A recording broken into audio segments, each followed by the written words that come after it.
Hey,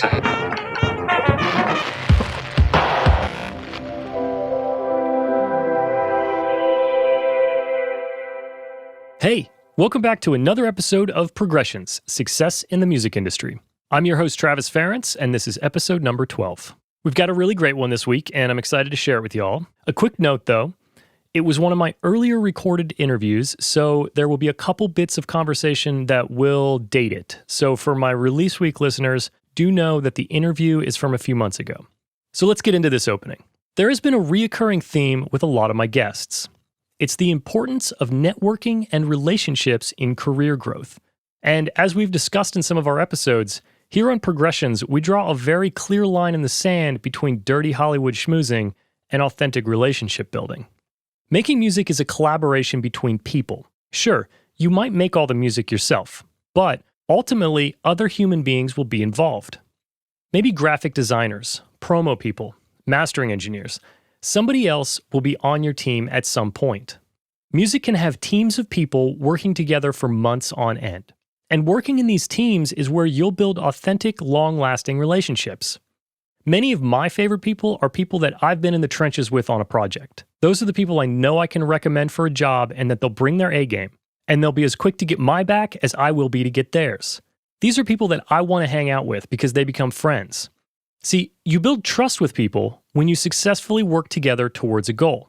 People know that they can depend on each other and that they have overlapping and complementary mindsets. That's what networking should look like. A network built like this will grow on its own over time because people within your network will speak highly of you to others in their own network.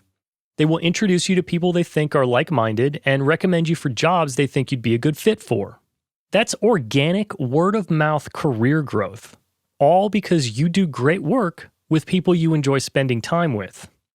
At this point, you might be asking, so is handing out my business card at an event dirty Hollywood schmoozing? Well, we should start with, business cards are something your boss gives you, and they're really fun to look at with your name and title and stuff on them, but then you should take them and put them in your desk drawer until forever. So now back to the point. You can build authentic relationships with new people. The same approach to organic networking that I mentioned before is what you should be taking to your outreach to new clients. Like I said, music is a collaboration.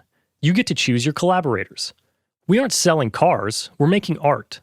Don't talk to every person at an event and try to get them to hire you, and don't message every producer on Instagram to work together. Connect with people that you believe are like-minded to yourself and fit with your core values, and do it authentically. If you're a fan of an artist, send them a message. Tell them you love the last record and that it inspired you. If there's a producer you really respect, hit him or her up and ask how they got that synth sound that you can't recreate. And these don't have to be famous people. Maybe the artist is a local band that you saw when you went to your friend's show. Maybe the producer has a bunch of beats on SoundCloud but no cuts on a major label. The point is that you authentically want to interact with that person. Is that going to result in getting a gig? Maybe, maybe not. You might just have a really interesting conversation, trade a couple tips, and then never work together. But there's nothing wrong with that. I once viewed reaching out to a person as pestering them. And for that reason, I lost touch with a lot of past clients and probably missed out on opportunities to meet new people. To change that mindset, I had to flip it around and view it from the other side. If you were on the receiving end of a message from someone trying to reconnect or someone complimenting you on your work, how would you feel? Would you feel inconvenienced? I doubt it. If you're reaching out to someone from a genuine place, they will be excited to hear from you and most likely happy to communicate. I know that every time I've received a complimentary message or a question about my work from a stranger, I've happily responded. I've even become friends and collaborators with some of those people. So while we're on the topic of relationships, let's talk about the world today. As crazy 2020 is coming to a close, I've been thinking about the best way for this show to help slam the book on this year, and then toss it in a hole and fill it with cement. No, but seriously, I want to challenge this ridiculous phrase of the new normal. There is nothing normal about this year, and you shouldn't think that it should become normal either. And while we're at it, the term should have never been social distancing. It should have been physical distancing. People need people to create and to innovate. We are social creatures, and we require social interactions. And the challenges of 2020 have proven that. We've all lost touch with people this year, some clients, some friends.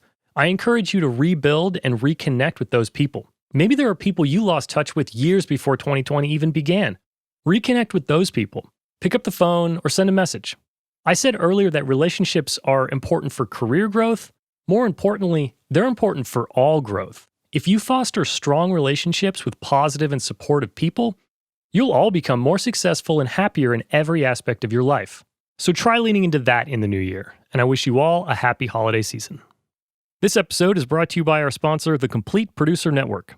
So you've all heard me talk about the network before, and you know I'm a huge fan of the amazing and supportive community over there. And now, there's even more to talk about. Damien has just opened up the waitlist for his course, The Beats Accelerator Process. In this course, he's going to let you in under the hood of his proven drum production system. The course is an in-depth, step-by-step process designed to have you making better music faster. And I can say from my years of experience in sessions that a producer that gets a great track going quickly was always a favorite with the artists and writers. It just keeps the vibe in a session going. Damien is one of the most unique and creative programmers I've ever met, so whether you're new to making music or you've been doing it for years, you're definitely going to level up by doing this course. So you're going to want to go to knowledge.completeproducer.pro/BAP waitlist. Don't stress, it'll be in the show notes. And remember, the Complete Producer Network welcomes all musicians, producers, artists, engineers, and any other form of music creative to join. So jump over to completeproducer.net and get in on the conversation. So I love coffee, you probably love coffee, or you should love coffee, and that's why I want you to know about our sponsor, Turning Point Coffee Roasters. Progressions basically runs on Turning Point Coffee. It's the only bean allowed in our house. Chris over at Turning Point has been a huge supporter of the show, and that's why I'm super happy that we could work out a limited edition Progressions coffee cup with orders of Turning Point coffee. Enter the code Progressions when checking out, and you'll receive a free reusable cup with your order. It's that easy. This is our first bit of Progression swag, and it won't last forever, so you should definitely jump on it. I recommend the Sumatra or the new dark roast called Sledgehammer. Extra points for the Peter Gabriel reference, Chris.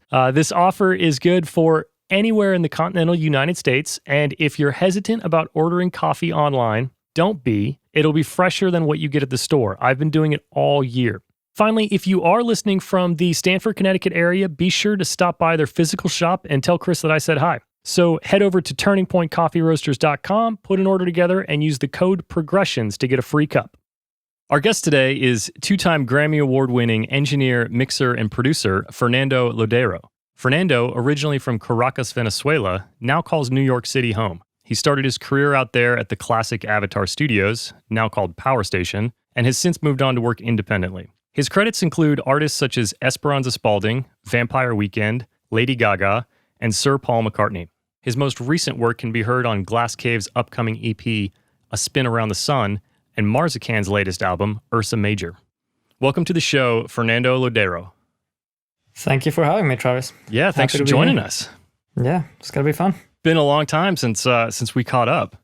I'm excited. Yeah, because I feel like every time I go to LA, we try to get together, and it's always like a few minutes of like, "Hey, what's up?" And every time you come to LA, you're working. Well, that's a good thing, right? Yeah. You just got to have one extra day somewhere for those people, you know? I know, man. I used to have a lot of extra days until I had my kid, and then. Yeah, exactly. It seems like you're killing it. You're always busy. You've got 2 Grammys hanging somewhere on a wall, I'm sure. So I wanted to just touch on, obviously it's a weird time with New York. I know you're not there right now, but what's it like over there? Obviously we're recording this during the pandemic. It'll come out during the pandemic. Wait, this is going to last longer than 2 more weeks?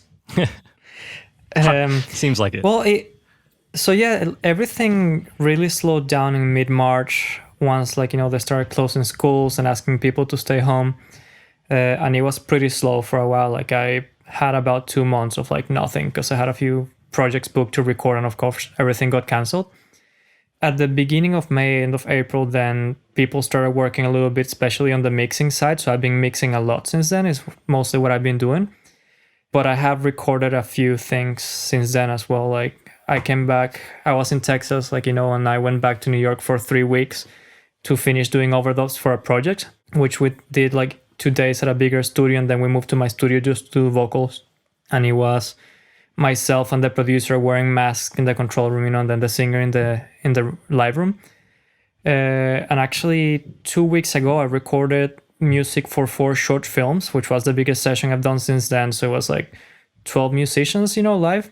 Okay. And it was interesting because it was a big studio, but because the union and the studios have set so many guidelines to follow due to COVID, we had to like keep our social distance. There's like only 3 people allowed in the control room.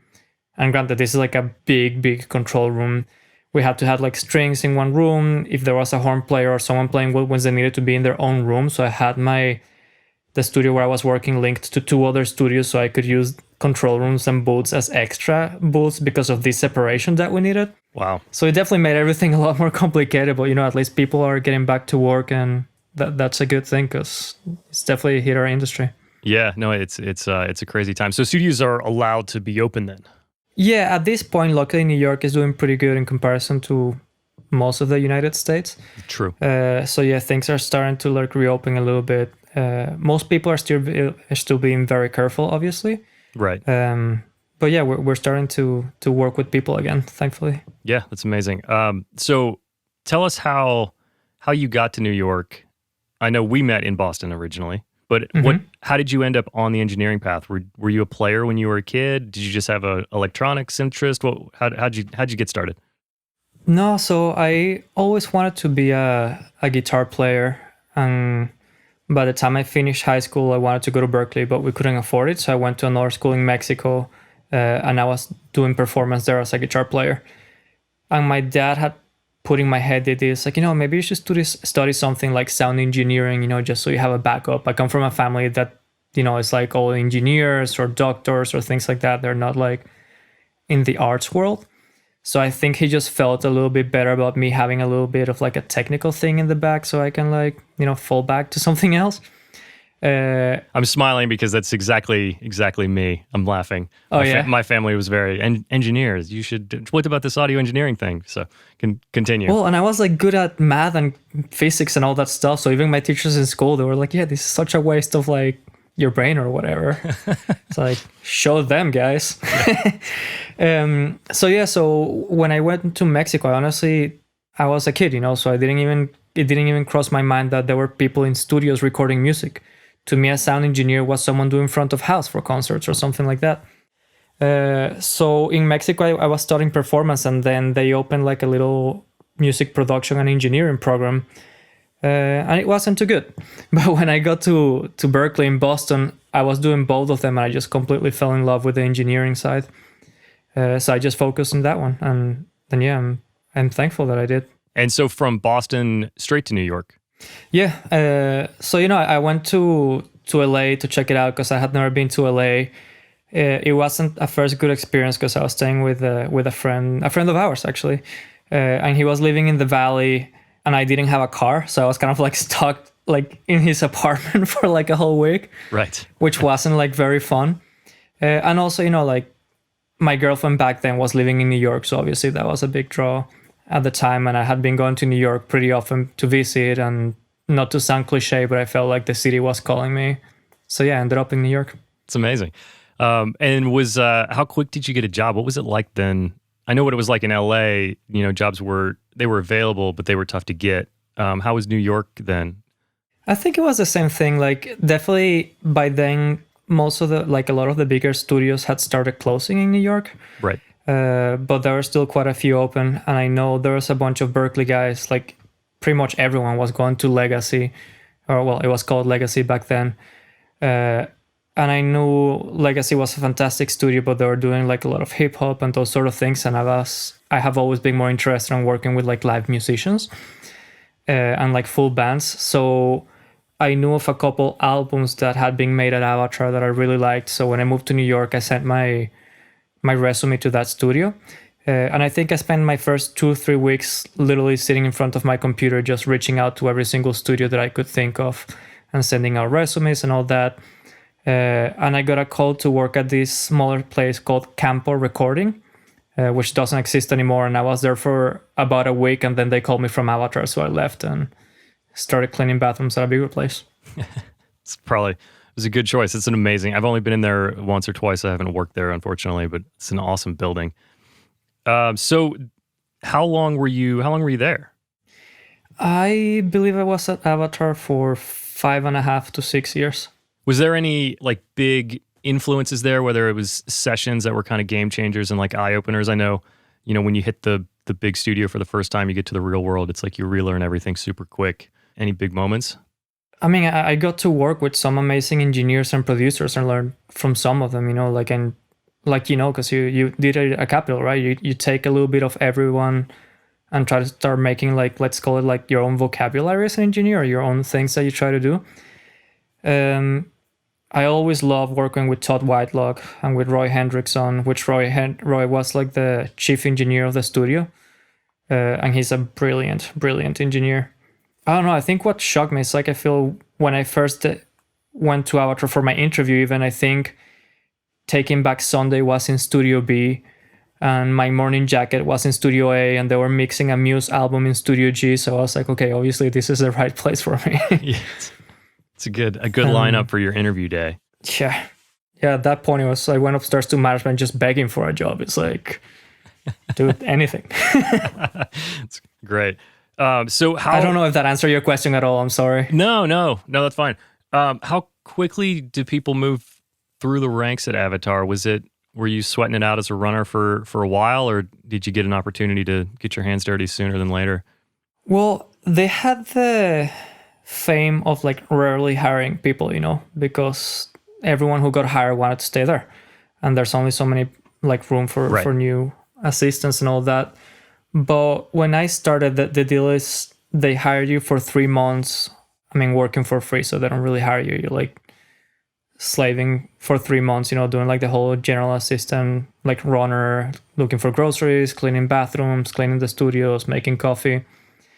And after those 3 months, if they liked you and if there was space open, they would hire you as a general assistant.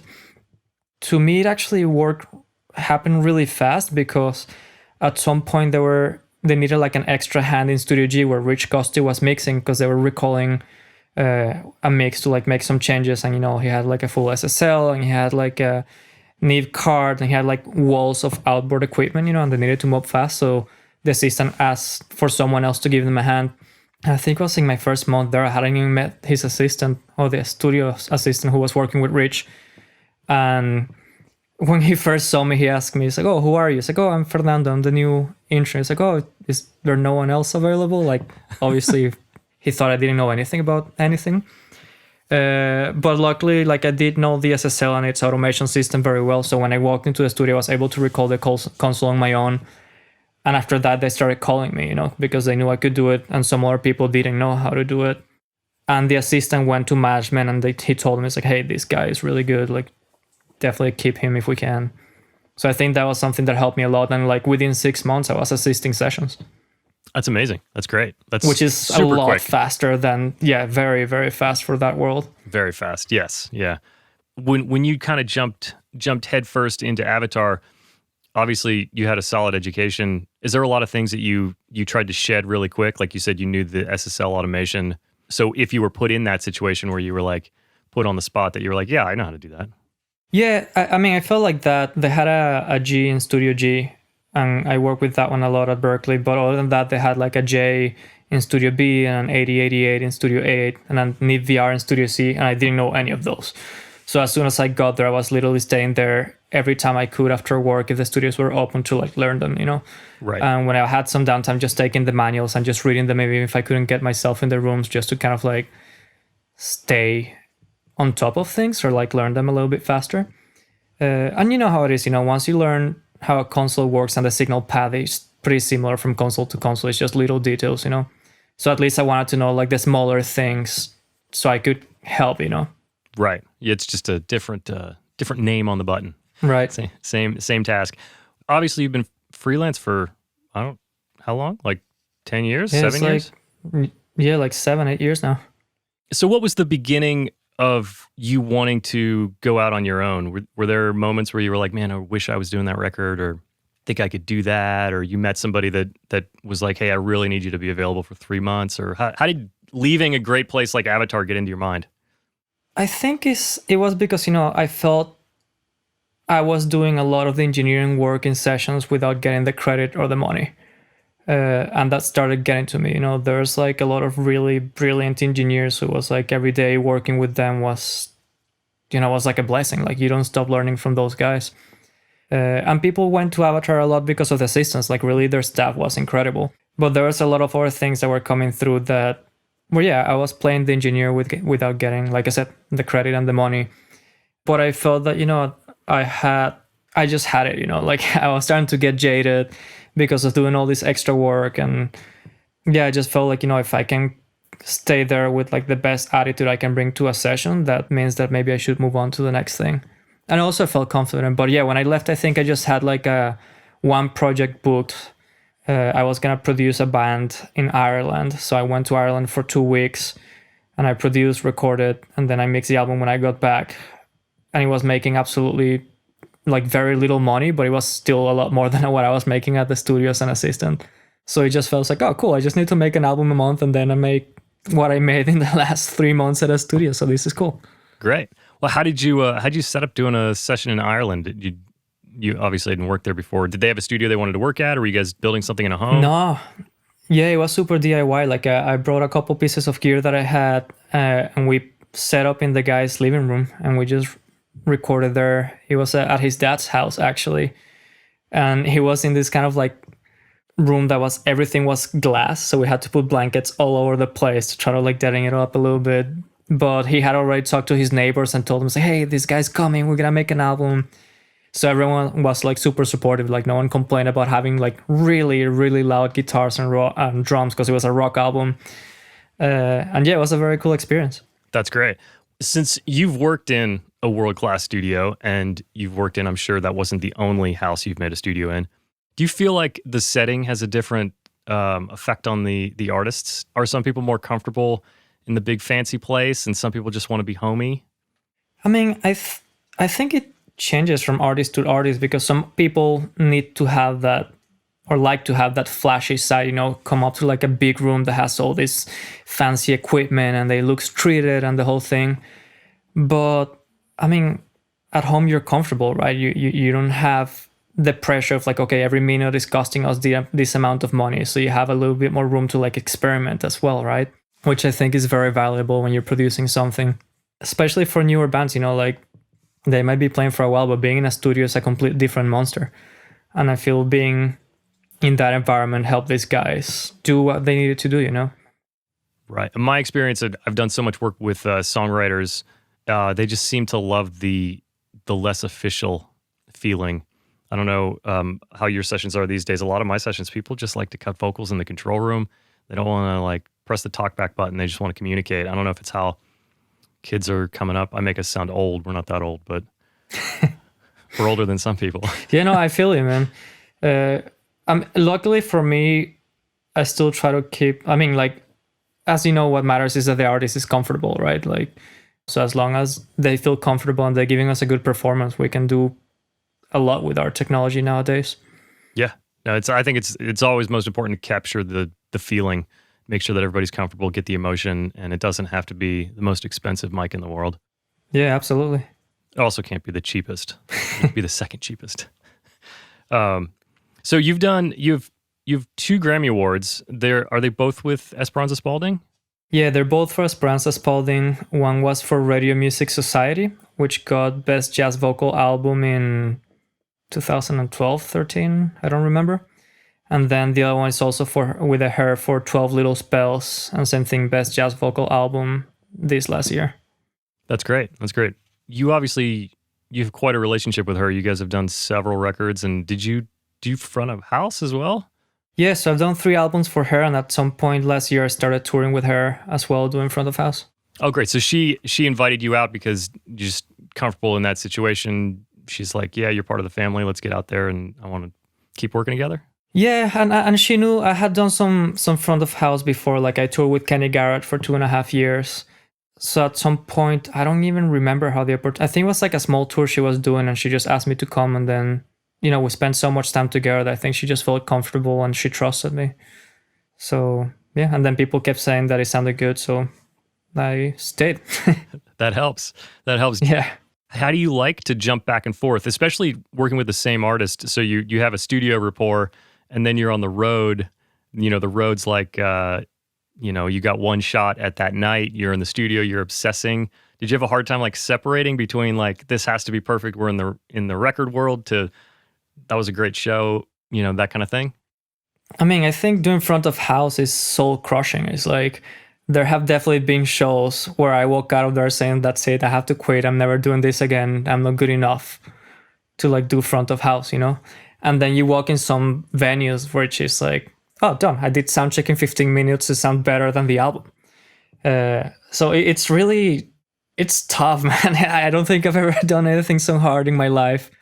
And it always comes down to that, to the venue. Even with her, on the last tour, we were traveling with, our instruments, same band, our console, absolutely everything was ours, except the PA and the rooms. And man, so some nights it was tough. So yeah, but I guess I'm always obsessive. So I'm always gonna try to make it sound better to like the last note of the last song. Like I'm never just gonna stop and say this is good enough for now. I'm always gonna try to improve it. And yeah, hopefully you win most of the times. This is probably the things that draw artists like her to you, is that you are not going to give up and you're going to go until the end and it's going to sound great every time. Hopefully. Yeah, hopefully. Yeah, but I think also what happened is like on the last tour we were recording it, so I was able to record it and do front of house at the same time. So I think that was a big part of me like actually joining the bigger tour. Ah, okay. I feel like a lot of people are recording everything, whether they're releasing it or not. They're stockpiling an archive. Yeah, I mean, it's so easy to do it nowadays. Exactly. Why not? It's just hard drives. Mm-hmm. So you've built a studio in Brooklyn. I know I've picked your brain because I'm in the process of building a studio. It looks great. You did it yourself, right? Yeah. So we did some stuff, and then the landlord did some of it. Like he was trying to turn this whole basement of his building into studios and production rooms. So I rented a specific amount of space and I told him this is how I want to subdivide it. And he did the subdivision for me. And then I did all the acoustic treatment. Oh, great. So you got in early enough to kind of design a footprint. Yeah, I was, I think, like the second room in this place or something like that. That's awesome. The pictures look amazing. Yeah. So you're a handy person then? You're using saws, or did you have people helping you, or you know what's up? I learned doing it. So I had a studio before this, and I definitely was like, I had a partner and we built clouds, and at some point we had to float the floor in the live room. And that was like the biggest project that I did. And it came out fantastic. I don't think my floor in my apartment is as straight as ours in the studio. So that definitely gave me like a big, like, oh yeah, I can do this. And yeah, so we decided to just tackle it ourselves for this last time. And it was definitely a lot more work, but we're really happy with how it came out. Nice. I'm seeing a perfectionist, I have to do it my way attitude that I think is we could trace through your career. I think it comes from not having money. I think it comes from not having money, so you just have to do it that way, or you don't do it. Yeah. If you have to do something, you just learn how to do it and you do it right, and then you move on to the next thing. Yeah, we have YouTube nowadays, man. Exactly. That's the key tidbit right there from this podcast. Learn how to do it right and do it right. Yeah, just say you can do it and learn to do it before you have to do it. Exactly. How long have you had that space? How long have you been working in there? This new one has just been a year and 10 months. And I was in the previous one for like 5 years. That's great. Amazing. Yeah. So are there any things that you would share with people that are, jumping in their car, they're moving to the big city, they want to get in the studios? Do you think the best way to start your path, is it still in the big room? Is it in the smaller room? Have you ever thought about that? What would you do now? I don't know, man. I think to me, it really depends on where you're going. I have friends that have worked at big studios and have made like really big connections that launched their career when they went on their own. I don't think that was the case for me. I mean, obviously with Esperanza it was because I met her there when I started assisting one of her projects. But at the same time, it takes you longer to like get your hands dirty, like actually be hands-on with a project. Versus if you go to a smaller studio from day one, you might be in the room already in a session, So there's definitely different things to learn. And a lot of people, like, at least in New York, like, you're not really going to big studios too often. So they're completely different paths. I feel I honestly don't know what I would do. I think just because of what I like doing, I would still try to go to a big studio, just to have that experience of like being able to work with like a big number of people at the same time, as opposed to like being like in an overdubbed kind of like situation. But I don't think there's wrong way, to be honest. I don't think there's any rules nowadays that we have to follow. There are definitely no rules. That's for sure. And for me also, like a big thing of going to like a big studio, or why I decided to like focus in engineering and stop playing, is because I'm a foreigner. As you know, if you guys didn't notice my accent, I'm from Caracas, like Travis said. So I had to find a place that would be able to help me with a visa. Like, and going to a smaller studio wouldn't have done it for me. That's true. I didn't even think. So you were able to get a work visa through there. You didn't do the O1 artist visa?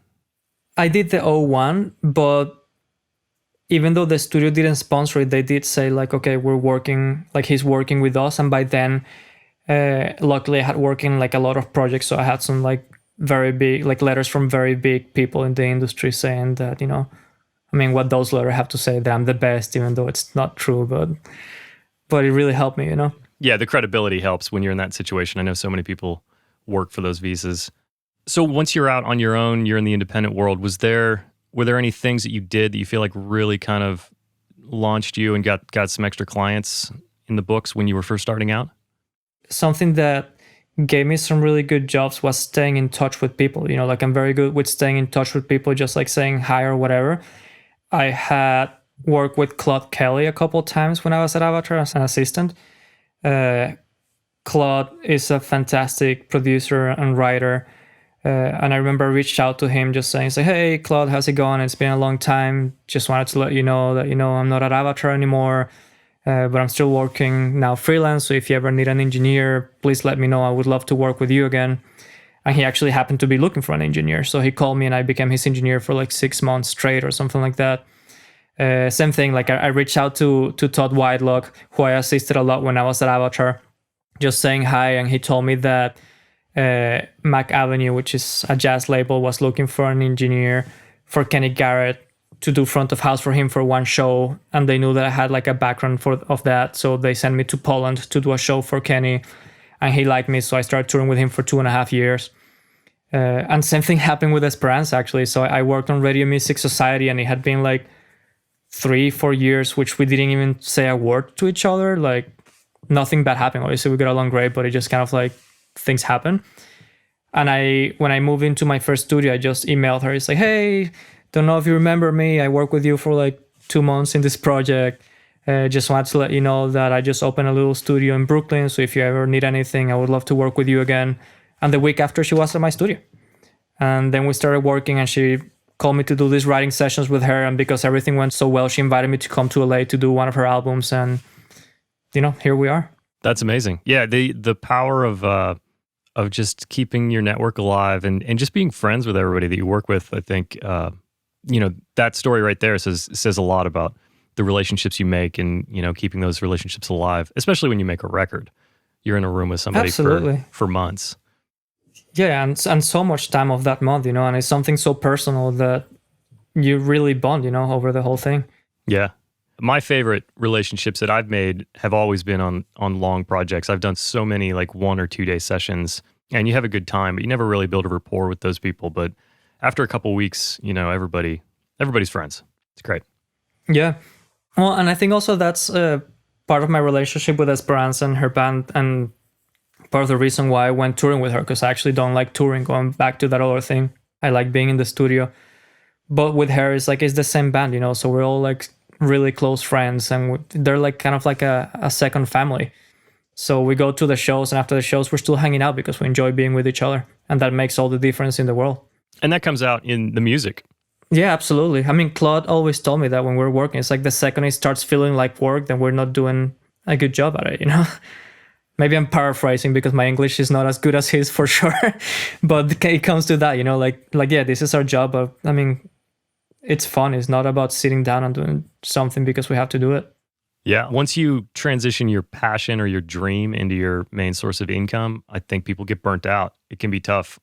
I mean, you and I both went to music school, and we know a lot of people that dropped out that first year because, you know, piano's not fun or guitar's not fun when you have to do all that work. And I think that same thing applies. Absolutely. So just kind of on the way out, I like to put people on the spot if you can take it. Always. Yeah, I like to ask, what's your next goal? It can be, Fernando's career, it can be Fernando personal, whatever it is, whatever you're willing to share. What's your next big goal, and do you know what you're going to do first to go towards that goal? Well, I'll give you a couple. One of my big goals is I just became an American, so I'm going to try to get Trump out of office. I don't know if we're trying to get political here or not, but if you're asking me, I'm giving you an honest answer. Music-wise, I have been working a lot with bands from the UK. I really like that music scene. So I would like to keep digging deeper and like start doing more work over there. I mean, I love the US stuff, but I don't know, that music scene resonates with me. There is something about the music over there. What's popular feels like it would be indie and underground over here, but over there it seems to get more love and more credibility, and it's a lot of band. You're probably drawn to the band aspect. Absolutely, that is absolutely true. Like I'm definitely drawn to working with bands. I mean, I still love working with artists, but I like just to have like a bigger group of people to like bounce ideas off each other. And I think it also comes because I like working in a team environment. And these careers, can be like very lonely. You work in one project for a couple months and then you move on to the next and you start all over. Yeah. So I just like that idea of like trying to like be with a group of people. I've got close to a couple labels from over there, so starting to feel like like sort of like a team, and I like that.